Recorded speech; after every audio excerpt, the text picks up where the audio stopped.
if you're like me, or anyone else on this planet, there are times you know you should do something, but you just don't feel like it.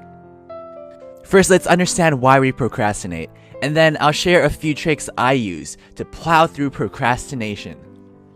When I was in college, I would always wait till the very last minute before starting an assignment. I knew I shouldn't be doing that, but it's just one of those things you know you shouldn't do, but it's just so tempting.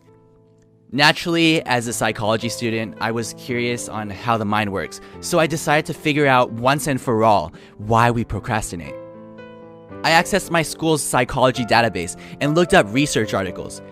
After reading a few, I finally cracked the secret. You see, everything we do for a purpose. We eat because it satisfies our hunger. We sleep because it makes us feel good by replenishing our energy. Even when we're giving money to the poor, we do that because it feels good knowing that we're helping others. But there's a third force involved, one that is not so obvious, and that is motivation. When we're hungry and there's a piece of chicken in front of us, once we realize that eating the chicken will satisfy our hunger, our well of motivation instantly fills up. And using some of it, we're able to lift the chicken off the plate and into our mouths. As you could have guessed, we don't really need that much motivation to eat something that's already in front of us. But what if we had to do a series of 100 things before we could eat our chicken? Which is basically how college works. In order to get the degree from my school, we had to take 40 classes. Each class had around 3 assignments, so that's 120 assignments in total. That means that we have to go to school for 4 years, finish 120 assignments, not to mention exams, all of that to get a piece of chicken, or college degree. Each assignment we have contributes to less than 1% of our college degree. It's no wonder I had no motivation to work on it. In other words, whenever we have a task that's very far away from our goal, the motivation we have is stretched so thin that it's not enough to make us get started early. You might be thinking, oh no, so there's no hope then. I can't start my assignment or my New Year's resolution because my goal is too far away. Well, luckily, I've got 3 simple tricks to boost motivation and break down barriers preventing us from starting whatever it is we want to start. Step 1. Reward yourself. Remember how I was saying that when we want something, motivation comes out of nowhere to help us take action? Well, by adding a reward, we add an additional motivator.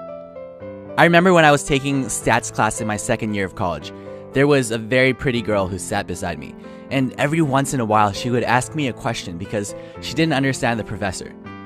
The funny thing is, she was a straight A student and I was not so much. Nevertheless, it felt good whenever I was able to answer her questions. As a result, I was a lot more motivated because now, doing well in that class was no longer only about the degree.